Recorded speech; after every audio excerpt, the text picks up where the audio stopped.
Hi, my name's Bob Lindy. I'm an herbalist and an herb grower. Today I'm going to talk to you about how to grow broad beans in a container.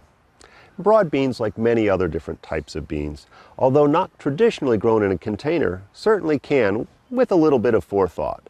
So ideally, I always recommend that any type of bean is actually a great addition to the garden, since it oftentimes helps to fix nitrogen into the soil, which can be very beneficial for many plants. But if you don't have the luxury of having an area that you can do some gardening in, a container garden is certainly your next best choice. Ideally, you want to make sure that you've got a large enough pot that your roots can spread out a little bit and provide the support that you need for that broad bean or any bean to grow up a little bit higher.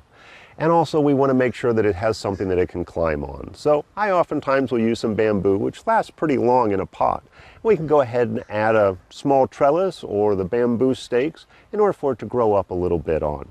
And oftentimes it will continue to grow for quite a while, so it can be helpful to set your pot near a wall or a tree or some other large hedge or bush that it can go ahead and expand even beyond the pot and its little climbing tools that you put in there for it.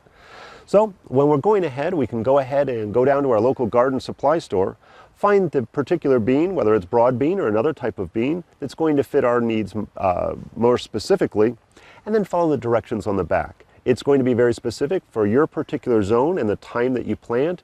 And most often, when we're talking about all the different types of beans and peas, it's a really good idea to soak those beans overnight.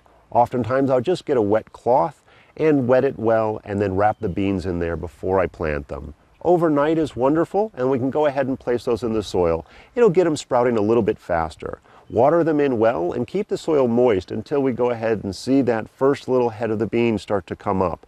And they're fast growers, which is always a great one for kids to work with, because they're always excited when 2 weeks later they're already starting to see the first leaves come out of that pot or out of the garden. So this is Bob Lindy talking to you about how to grow broad beans in a pot. Please enjoy your herbs.